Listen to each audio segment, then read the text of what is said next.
Bismillahirrahmanirrahim. Assalamualaikum warahmatullahi wabarakatuh. Baik, pada kesempatan kali ini saya akan mempresentasikan tugas rekursif, algoritma, dan pemrograman dasar.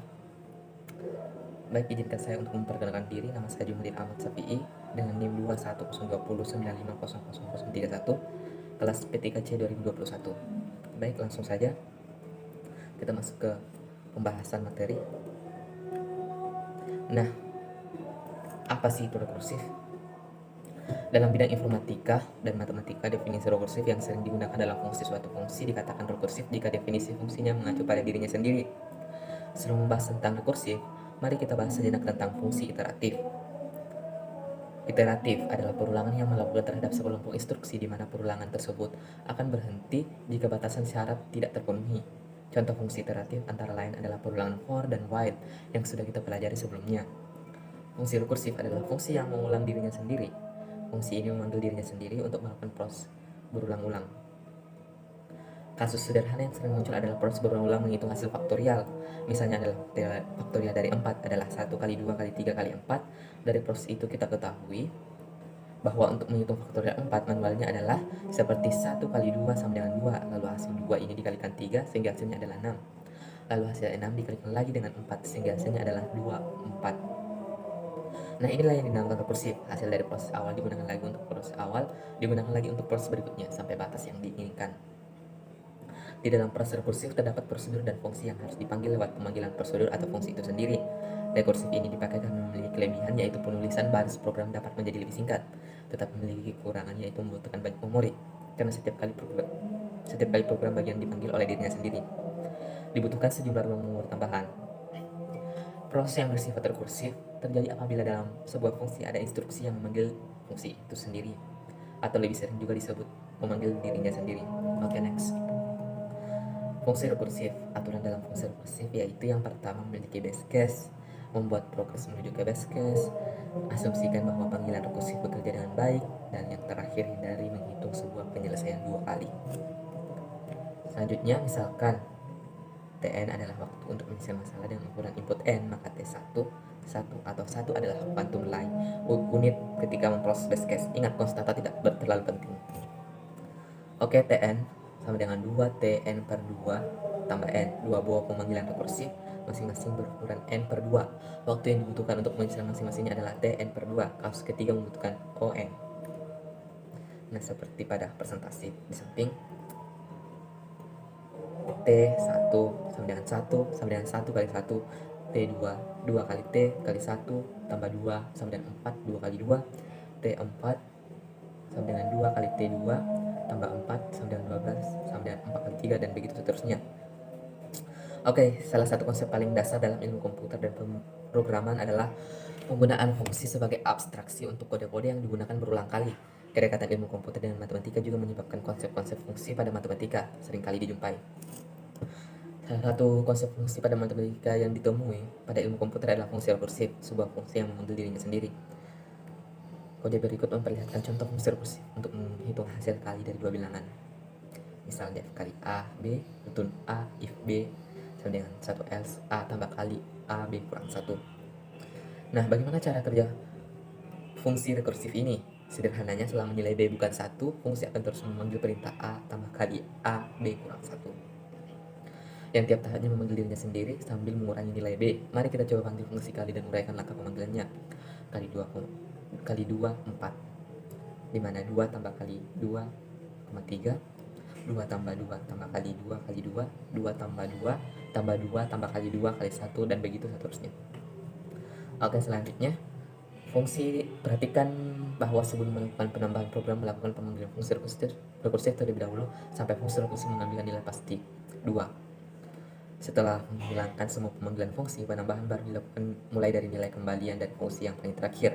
Mari kita lihat contoh fungsi rekursif lainnya yang digunakan untuk melakukan perhitungan faktorial seperti pada presentasi ya. Baiklah, kita next saja. Nah, ciri khas fungsi rekursif. Dengan melihat kemiripan cara kerja serta kode dari fungsi faktorial dan kali, kita dapat melihat bagaimana fungsi rekursif memiliki dua ciri khas. Fungsi rekursif selalu memiliki kondisi yang menyatakan kapan fungsi tersebut berhenti. Kondisi ini harus dapat dibuktikan akan tercapai, karena jika tidak tercapai maka kita tidak dapat membuktikan bahwa fungsi akan berhenti, yang berarti algoritma kita tidak benar. Oke, yang kedua, fungsi rekursif selalu memanggil dirinya sendiri sambil mengurangi atau memecahkan data, masukkan data panggilannya. Hal ini penting diingat karena tujuan utama dari rekursif ialah memecahkan masalah dengan mengurangi masalah tersebut menjadi masalah-masalah kecil. Next. Setiap fungsi rekursif yang ada harus memenuhi kedua persyaratan di atas untuk memastikan fungsi rekursif dapat berhenti dan memberikan hasil. Kebenaran dari nilai yang dihasilkan tentu saja memerlukan pembuktian dengan cara tersendiri, tetapi sebelum masuk ke analisa dan pembuktian fungsi rekursif, mari kita lihat kegunaan dan contoh-contoh fungsi rekursif lainnya lagi. Dalam dunia pemrograman, rekursif diimplementasikan dalam sebuah fungsi yang memanggil dirinya sendiri, sehingga terjadi perulangan di dalam fungsi tersebut. Akan tetapi, proses perulangan tersebut terjadi secara implisit, sehingga pada proses perulangannya tidak menggunakan for while dan do while. Next, oke, kelebihan dan kekurangan. Pada proses rekursif akan terjadi secara berulang-ulang, oleh karena itu perlu adanya stopping rule atau penutupan dari penghentian proses perulangan tersebut.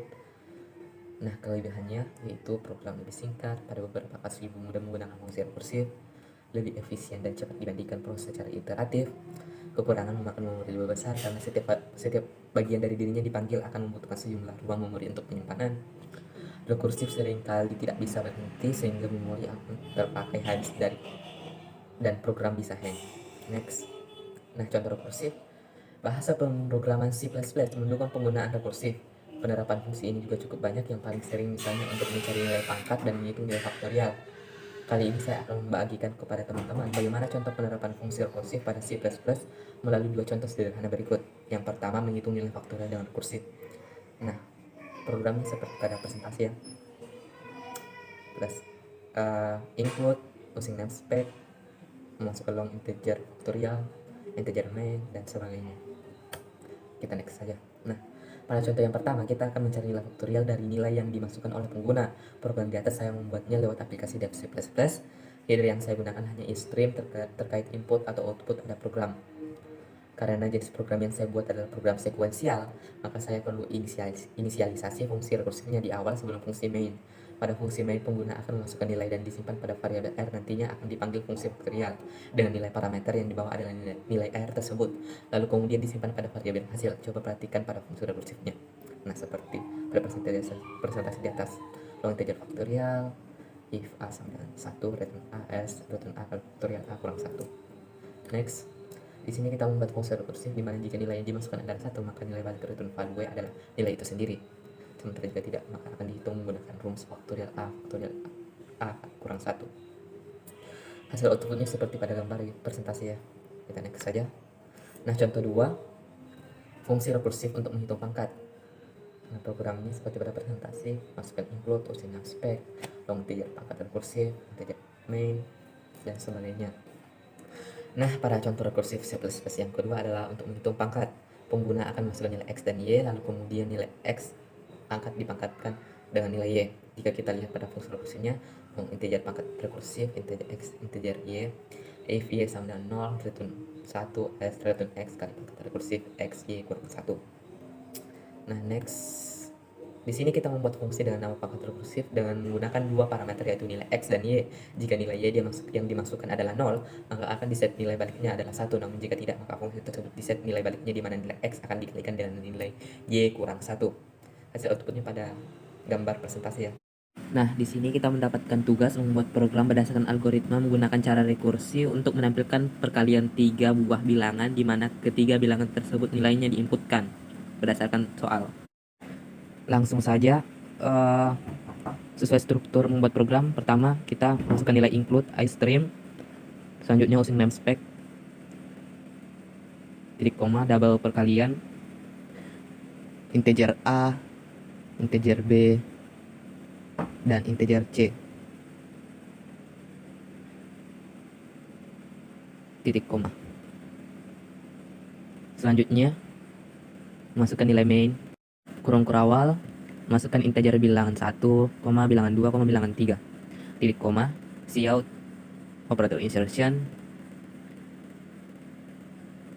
Selanjutnya menampilkan bilangan 1 sama dengan titik koma, operator insertion bilangan 1.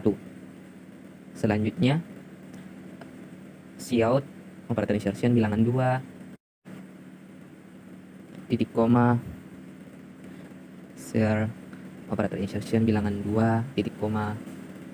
Begitu pula seterusnya, cout, operator insertion bilangan 3, sama dengan titik koma, share, operator insertion bilangan 3, titik koma. Selanjutnya, enter, cout, operator insertion bilangan 1, operator insertion, menambahkan perkalian, operator insertion bilangan 2, memasukkan perkalian lagi, operator insertion bilangan 3,